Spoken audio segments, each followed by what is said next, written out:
So Ken, was the 80s the worst decade of our lifetime for starting pitching? I gotta say yes. Yikes. Yeah, didn't feel that way, but yes. Yes.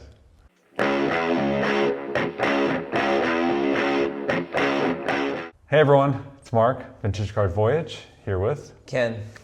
And so I will preface all this by saying there is some noise and things happening in the office around us, so apologies for that, but it's just how it happens.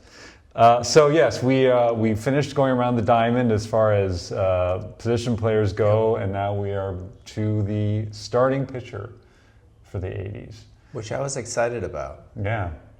And then we started researching, and I was... Less excited? Yeah, a little bit surprised, a little bit shocked that there weren't more Hall of Fame quality, blue chip starting pitchers. I was saying, like, I don't remember it that way, right. But then when I dug deeper, I didn't have to dig that deep to find out that, like, I think there's one, right? Yeah, I mean, so yeah, when we were talking about this, it's like who had their prime years during this decade and is now in the Hall of Fame.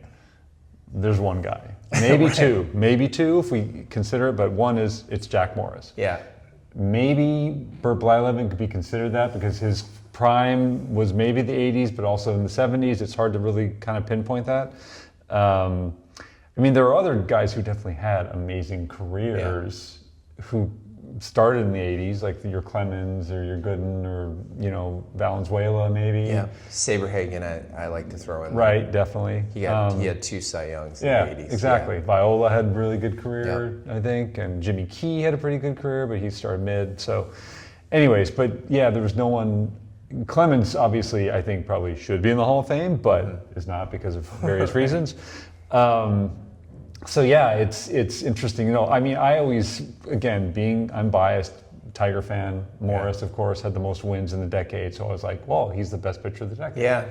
Clearly, but I'm like, after doing some research, nah, not necessarily. Yeah, I mean, that would be I think the easy analysis. If you look by wins, he's got the most wins. He has 162 wins. Yeah. But then number two is Dave Stieb at 140, and for the younger baseball fans, probably like, who's Dave Stieb? Dave Stieb was a bona fide ace for the Blue Jays. He pulled out his card. I believe that's his rookie. This is card. rookie. Yeah. And I remember thinking, when the Tigers faced him, like, uh-oh, they're going to lose this game. And then Bob Welsh is 137. Yeah, it's funny, when I was starting to do research, I didn't think about him as far as one of the top guys of the 80s, but he was. I mean, he had a great year in Oakland, obviously, in a couple of years in the end of the 80s. I think that helped boost his wins. But. Yeah.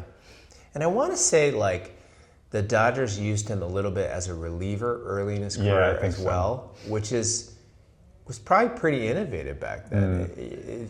You kind of had your starters and your relievers, and you wouldn't like mess around with that, especially a young arm. It's like if you're a starter, you're a starter. Yeah, I don't know how much they were like testing young guys in the bullpen first before they put them in the starting rotation or not, but yeah. Yeah. So I mean, if you just go ahead and wins, I would say Jack Morris, but then my contention is that Dave Stieb is there. Yeah. Like if you look at some of the other statistics, his ERA is better than Morris by quite a bit. Yeah. It's 3.32 and Morris is 3.66. Yeah. And then looking at the other statistics, I think Nolan Ryan. Yeah. So Nolan Ryan's ERA was the lowest out of I looked at 20 pitchers that had like 100 wins or so. Okay. And his was 3.14 pi, just for those nerds out there. Yeah. And then Valenzuela was 3.19.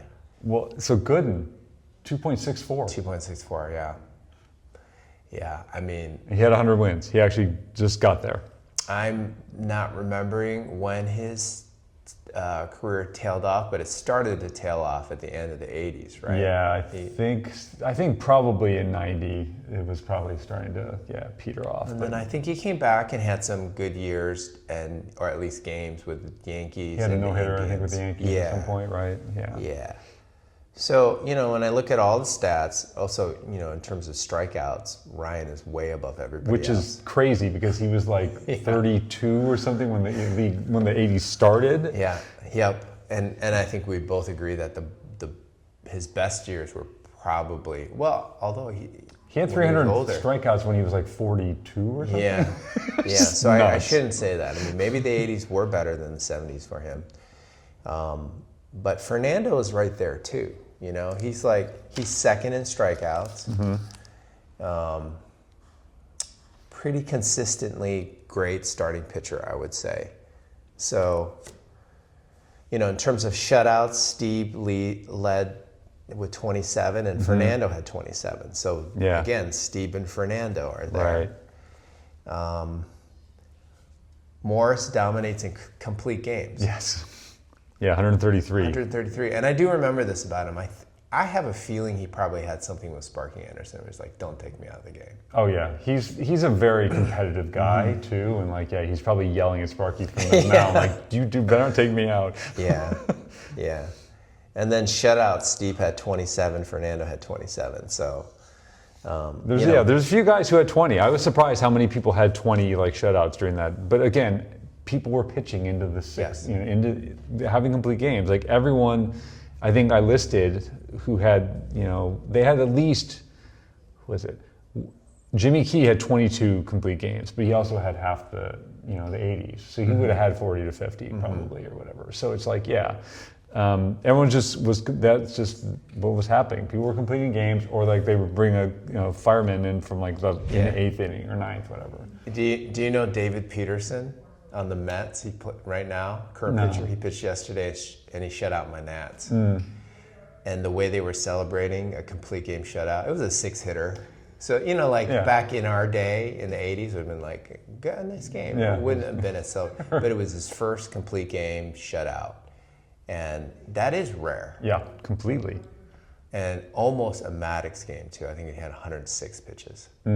So I think that speaks more to the Nats being bad than Peterson being great, but whatever. I mean, Morris averaged 13 complete games a year, which is nuts. That's like half, about a third usually, but whatever, 35% of your, going out there, you're completing a game, which is pretty crazy. But also, their relief was not, in the 84, definitely they had a great, Hernandez and whatever, and Lopez. So, but it was, not guaranteed get a save, whatever, so.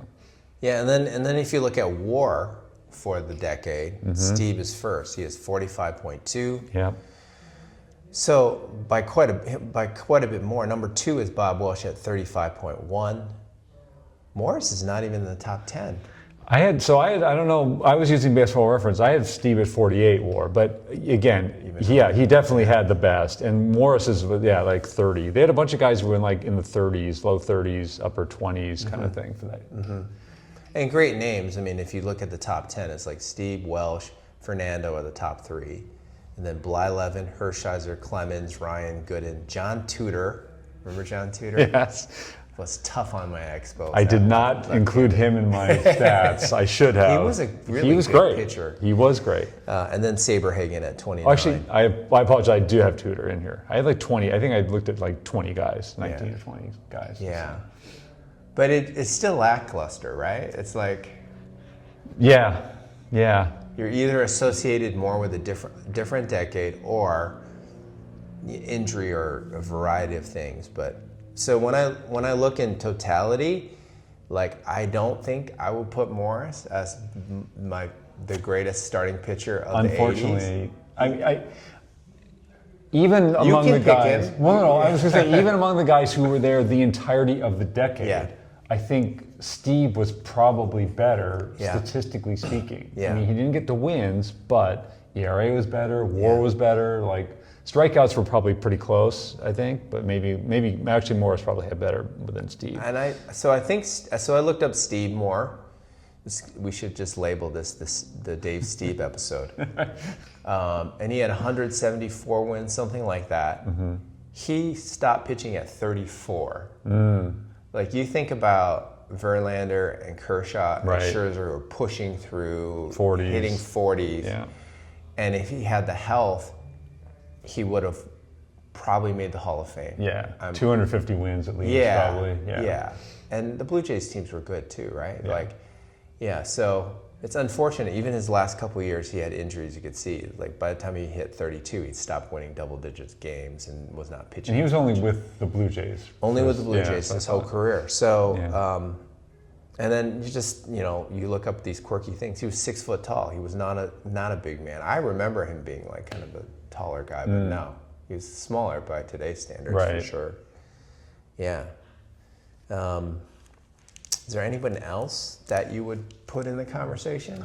I mean, Saberhagen definitely I think is in the conversation. I think Hershiser, to a degree, is in the conversation.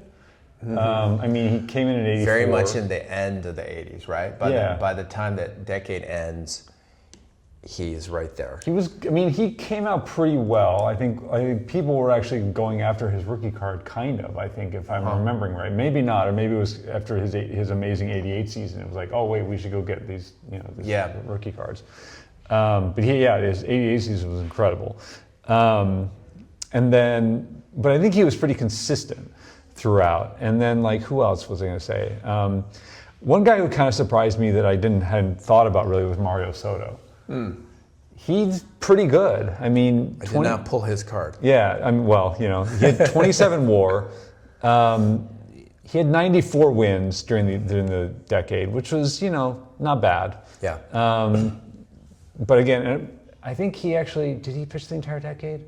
Yeah, I think maybe he did. I think 80 was his rookie card. Mostly for the Reds, right? Yeah, which was not a great team.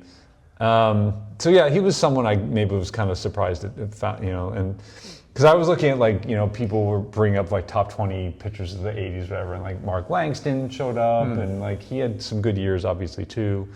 I remember when their rookies came out. Langston. It was like Langston Gooden, like those were the guys in '85. Really, Mark Langston. Like the reason I do this is because do you remember who Mark Langston? He was with the Mariners. He got traded to the Expos. Traded the Expos at the trade deadline. Supposed to give them the boost to get them in the playoffs. It didn't happen. He pitched well, but do you know who they gave up to get Mark Langston? I feel like it was a really good player, and I just don't remember who it is. Guy named Randy Johnson. Yeah, that's right.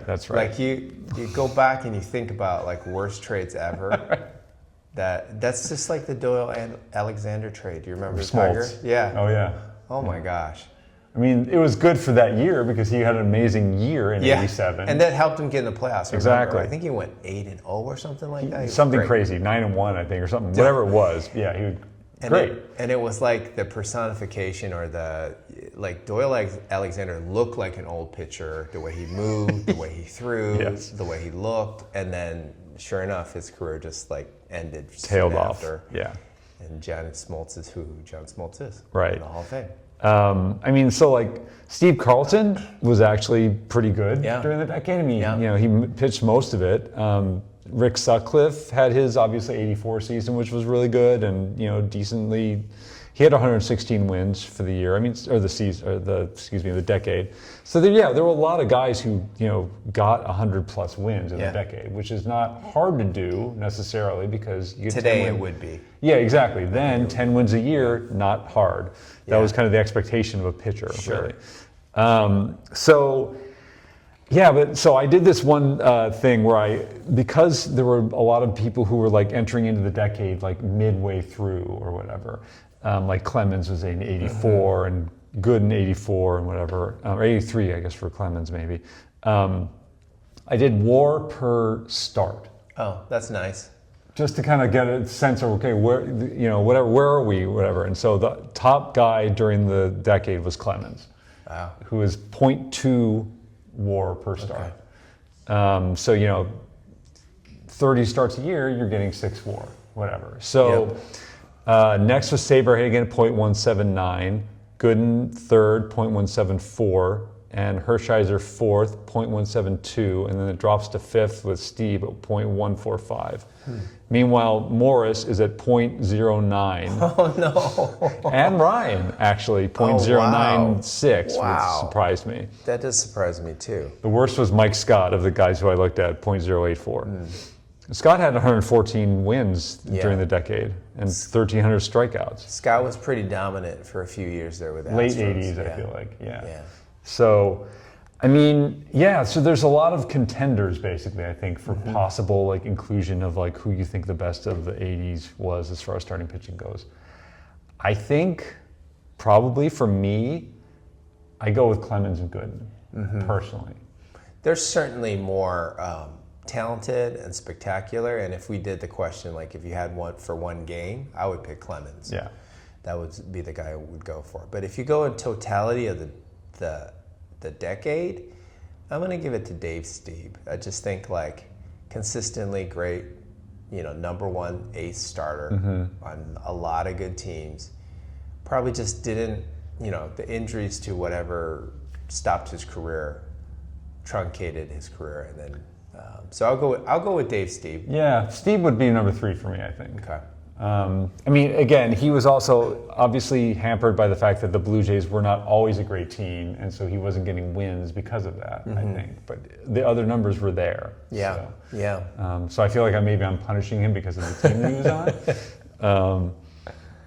Yeah, so no, I think that's, yeah. But 40, 45, 48 WAR, that's nearly 5 a year. That's really good production. So I'm fine with Dave Stieb versus Roger Clemens. We should look that up. Like when they pitched against each other, who had a better record? Yeah, I'd think Clemens, but who knows? I would think so, but you don't know. It's We probably don't know pretty that. close. Yeah. Yeah. Yeah. So I think that closes our discussion about the 80s starters. Yeah. But then we usually start talking about who should be in the Hall of Fame out of starting pitchers, who is not in the Hall of Fame and who should be. And I think that like you have to go all the way to current day to find people like that. Like if you look at the WAR numbers, Right. We usually talk about 60 being some sort of cutoff. I mean, there's Tommy John. There's Tommy John, there's Rick Russell. Right. I feel like we already talked about them. We did. And I don't think they're getting in. I don't see Russell getting in. I could see Tommy John potentially getting in Maybe. because of his name and the surgery and all that kind of stuff. Like people know about him. Russell is kind of like who? Right. And isn't Louis Tiant somewhere around Yes, Tiant. Yes, that was another one who Yeah. actually should probably there? I be in could as see well. that. Yeah. Him getting in, but I could also see that none of them getting in. Tiant had some like 1 or 2 like really good years. Like he had like under 2 ERA years. Yeah. So I could see that happening for him. But Yeah. anyways. Maybe one of them will get in this year. I don't know. Yeah. But yeah, so when I think about who should be in the Hall, who's not in the Hall, like there's some obvious ones, right? There's like Clayton Kershaw. Yeah. That's an obvious one. Yeah. He's in. His WAR is 76.4. You got Verlander, definitely in. He's right? in. He's in. He's at 81. He's the one guy that maybe could get to 300 wins. Yes. Who's left. We've Maybe. talked about this. The last living man to get to 300 Yes, wins. unlikely, but maybe. He's got what, 260 something? Yeah. Maybe I 270. mean, the way he's pitching right now, Is he I'd be hurt? surprised. I mean, Oh yeah, I don't he know. hasn't. Yeah, he hasn't been pitching for the Giants, so I think he's. Yeah, And then the last guy who I think is in is Scherzer, yeah, who I love because he was a national. Yeah. But 74 WAR. To think that Verlander and Scherzer were in the same rotation, yeah. like if some GM had the foresight to they could have just shedded a lot of players, but just keep those two. The Tigers would have been contenders for a decade more. They had so many guys who were like Cy Young winners on their team at one point or another, but not for them necessarily. Yeah. Rick Porcello eventually won Yeah. the Cy Young, I think. David Price, right? Did he? He was a Cy Young guy. Like He was close to- definitely like a candidate, probably Yeah. got Cy Young votes. Yeah, I mean, that's stunning to think. I mean, it's kind of like a Nolan Ryan, Tom Seaver. Jerry Kuzman. Yeah. Or as in my fantasy land, I always think about if the Expos had kept Randy Johnson, Right. and then a few years later Pedro came. Right. Like if you had those two, Yeah. Oof. they never pitched together, did they? On I the same don't think team? so. Yeah. I don't think so. Yeah. And then Greinke. So I was going to talk about Greinke. Yeah. under the radar, not a lot of publicity, 72 WAR. He'll get in, I'm pretty sure. I would hope so, but I could see him struggling just because his name is not as prominent as these other guys. I think it's really going to depend on what year he is up for the ballot and who else is on the ballot. Yeah. Whether that. I think he deserves it. I think most people in baseball know that he deserves it. Yeah. But it's all going to depend. So he might not get in first ballot. And it's also funny how history is, because the year the Nationals won the World Series in 2019, he's pitching Game 6, which could have closed it up. Or maybe it was Game 7. One of those two. And he's just, the Nats can't get to him. Yeah. And they I think Rendon hit a home run, they pulled him, and I remember me and my son started celebrating. Like, we got a chance now. And then Will Harris came in and gave up the home run to Howie Kendrick. But yes, that if it was the 80s, he would have just been the pitcher to ride it out. Going. And if he had a complete game and won a Game 7 of the World Series, he would be thought of differently. Yeah. A few other guys I saw, Chris Sale, 55 WAR. I think, he's kind of found new life in the last couple of years, so I think he might be able to do it. Yep. And he had a Cy Young, last year? Last year, yeah. So if he has maybe 3 more productive years, he's going to push through 60 and he'll get there. And he's pitching well this year, I think, too. So, yeah. And then there's Jacob deGrom. That's a hard one for me. He's really good when he's able to pitch. Really good. But he has 80 wins, I think, in his career now. Something like that, which is crazy. It's less than 100. So he's at 44.8 WAR. Right. He's 37 already. Yeah, I just don't see it. He's really good when he is out there, but at least, still this year, I think he put the Tigers down for 7 innings, 7, 8 strikeouts, kind of just no problem. But it was when he is right, even now he's good. He Yes. beat the Nats the other day and they could not get to him. The question of if you had to pick a current day player, don't worry about injury. He might be the guy I would pick above Verlander, Kershaw, Scherzer. He's so good. It's almost I think people will make the Koufax argument that his and actually it wasn't 5 years. It was probably 2 years when he was super dominant. He has to get to at least 100 wins, though, doesn't he? I don't know if you can give it to someone who has fewer than 100 wins. I just don't see it. I know where we're at in baseball now, where you don't get wins as often, but it hasn't been for that long, I don't think. And so he's just kind of this, I don't understand. DeGrom I kind of love because one of the stats that I love the most is WHIP. I love WHIP.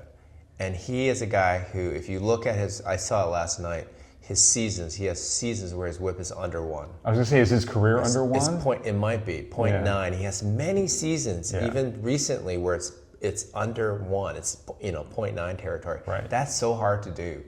So it's control, power, he has everything. Yeah. So he's on the fence, but I still think he could get in if somehow he finds a couple more good years. I'd be very surprised if he got in, but who knows? Maybe I just think about wins in my head. So, and then there's Garrett Cole. Right. He's at 42.6, and he's 34. I remember. So when I got back into the hobby a few years ago, I was starting to buy rookie cards of guys who I thought were going to get in the Hall of Fame. Whatever. I bought some of his. Yeah. I don't know now. Yeah. I don't know. He's kind of he's had obviously injury issues, whatever. I don't know. I don't know what's going to happen with him. I know. He was humming along. I thought for sure he's going to be in the Hall of Fame, and now he's hit this rough spot. Yeah. Again, if he stayed with the Pirates, they'd have Skeens and Cole right now. So I can dream about those combinations. And then a few other guys. Zach Wheeler's, he's at 37 WAR. He's 35. And then I started thinking, that's where I kind of stopped the list because I was I don't think Zach Wheeler's getting in. Yeah. No, I don't know. I don't know about that. He's still good. He's still good. How about Nola? He's pretty good too. He's pretty good as well. He's had a few less than great years recently. So I don't know. I always think it's Wheeler's the ace and then Nola number 2. Maybe the Phillies need to win a World Series too. That would help. Yeah. That would help. And then the only other guys the rising players, we both love Scoob. Yeah. I mean, amazing. He only has 14 WAR right now. He's 28, so the trend line is probably not. He started too late. Right. He's got to start piling it on quickly, which is not going to happen. But if like, let's imagine he has a really good decade. Right. That's probably enough to get in. I mean, if he averages 3 to 4 WAR a year, that's he's in the 50s now. Yeah. As far as WAR goes, or whatever. Yeah. So yeah, maybe. And if you're thought of as being the dominant starting pitcher, is he going to pitch in the Olympics too? I don't even know. Yeah, I don't know if he's interested or not. Or what do they call it? The World Classic or something? Oh, the World Baseball Classic. Yeah, I don't know. It's a good question. I mean, he certainly is in the conversation, and I would not be surprised. And I do have his rookie cards because I think. Yeah. Yeah, and then there's Skeens, of course. We don't really have to talk about him. It's like he's so hyped up. I don't know if he could live up to the hype. Yeah, I mean, I was reading recently, as I know we've talked to you before about Joe Posnanski. He was talking about like if the Pirates, because there's apparently been trade talk or something about Skeens, and it's like he's like if they trade Paul Skeens, he's like they should not have an organization. Right. Like what is I don't even understand why you would even consider it. Yeah. I mean, he's like, they could get a ton back, of course, but it's like, what are you doing to your fan base by doing that? Yeah. You're just like killing them. I mean, I have experience with that. Like, why would the Nationals trade Juan Soto? I think they got to the point where they knew they could not sign him for what he wanted. Right. And so they had to trade him. And they did a great job with the trade, but still, it's like, he is a young man, Right. So it's hard. Yeah, I don't know. I don't know about Skeens. I mean, we'll see. It's so hard. It's so hard with pitchers. You just never know. Like he'll hit Tommy John surgery in a couple of years or something because of the way he throws, because of the way everyone throws. Yeah. So yeah, I mean, I was talking off camera about Jackson Jobe just last night, or they found out that he's going to Tommy John surgery and missed the rest of the year. It's like, yeah, I know. Come on. Although, it just means usually they can revive their career. Get better later, hopefully. And what is the wisdom? Sometimes you can have 2 Tommy John, right, which happens, and then I think it's really rare to have a third and come back. I mean, I should say we haven't mentioned Ohtani. Obviously, that's true. I forgot. Not known necessarily for his pitching per se. I mean, good pitcher, very good. I don't know about great. He's on that borderline. I feel like. Yeah, I think of him primarily as a hitter now, and I don't think he could get in as a pitcher. Right. I'm excited to see him come back and pitch, although the Dodgers don't need that help, certainly. Not yet, yeah. But yeah, you have to put him in the conversation, I would think. I mean, he's pretty much, I don't know if he's secured in the Hall of Fame as of yet. He's close. He's borderline right now, I feel like. But yeah, he's getting in, and so part of it is because he's a pitcher. So. Yeah. So, anyone else? Any other pitchers, any phenoms you can think of? I'm so loath to talk about guys who are young and like pitching. Oh, I do have an Ohtani. It's right here. Yeah. So, I don't know. I can't think of anyone I can't say Jobe, for instance. I don't. Who knows? It's just too early. Right. I mean, it's a little bit interesting that the Nats have the #1 pick right now for the upcoming draft in July. And usually there's a standout person, or in the past they drafted Bryce Harper or Steven Strasburg, which was obvious. There's no obvious #1 pick. It might be Jackson Halliday's brother. Right. But they have a glaring need for pitcher. Yeah. And I'm looking at the pitchers they're considering, and they're just not. They don't look like guys who would be the #1 pick in the draft. Right. They're guys who have. He had a great junior year, It's like, right. Wow, that's enough to be #1 pick. Yeah. I did want to show a few pickups. Yeah, please. Yeah, so here's some interesting TTM, and if you follow us on Instagram, you probably see these. I love these because I got multiples, signatures, and this one was, 3 signatures. So just the time and effort. And then the luck to have Raleigh Fingers, Jim Palmer, and Guidry all signed. Right, available to sign. Yeah, and they all sign it really neatly. Yeah. It's kind of fun. And they respect the fact that you know you're going to get others and whatever, so they don't like draw across other guy's face or whatever.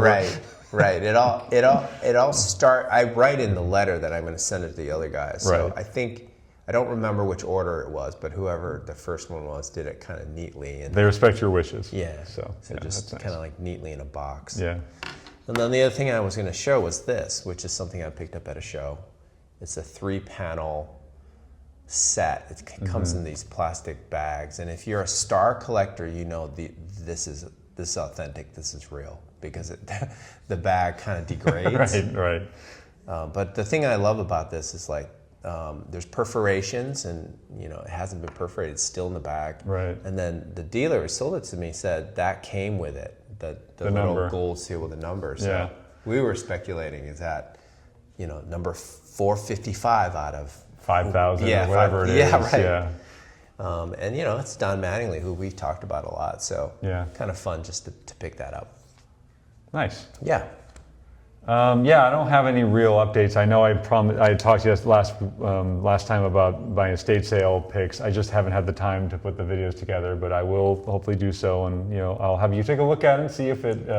Let's do a little game. Like, tell me a little bit about what you think is in the box, like what era, what decade, and then I'm gonna guess what you'll find in there.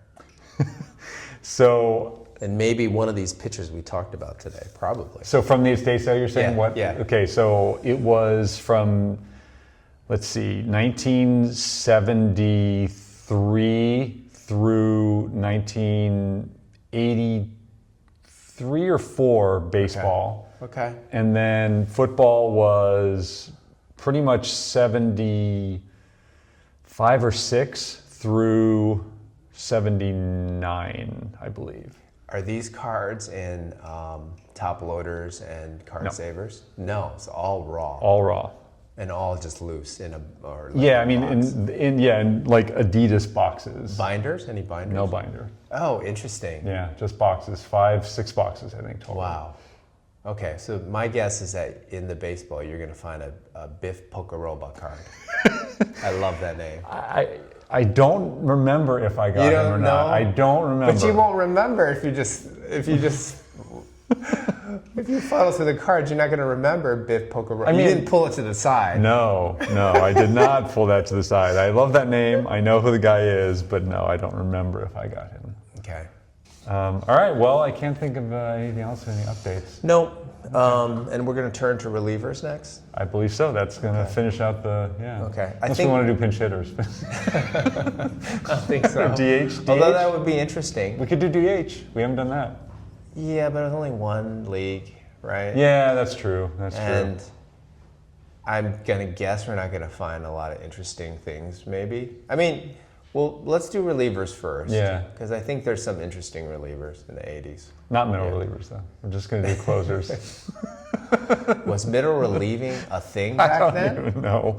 There might have been, yes, there was, because I remember, so like for the Tigers, it was Aurelio Lopez, then Willie Yeah, Hernandez. yeah. So yes, they definitely had a middle reliever. I think they probably called Lopez middle reliever, even though nowadays he'd be the setup man, Right, right? exactly. Like the setup man was that? maybe it something was set up. That was what Yeah. they called it. Okay, then. so who would have been also in the relief corps for the Tigers in '84? Can you remember? I can't even remember. Did Rosema start? He was the 5th starter, I think. Yeah, I'm trying to go through my memory and figure out who had been in the middle relief area for the Tigers. I cannot even think of anyone. The name Tom Underwood comes to mind for some reason, but I could be wrong about that. That could be. He was definitely a Tiger. He definitely pitched relief. He wasn't in the starters. Yeah, I don't know. I don't know if he was in the '84 team. I don't know either. Okay. All right. Well, yeah. Anyway, so we'll cover relievers, and then we'll think about some other topics to discuss. Yeah. Thanks, everyone. Thank you.